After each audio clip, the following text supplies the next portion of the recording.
What's up, guys? David here with you. Look, I wanted to do this video because I wanted to ask you guys a question.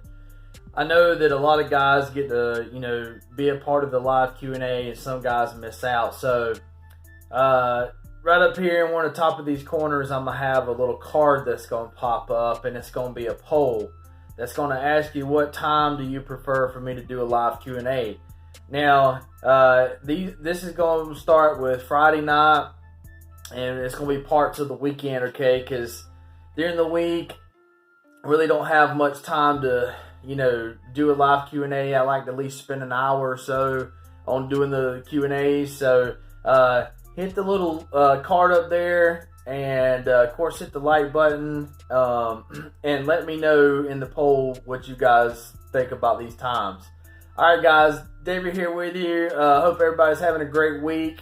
We're having a great week over here, and we still catching up from all the crazy Thanksgiving stuff that we had to push off. So, but yeah, y'all take care and see y'all in the next video.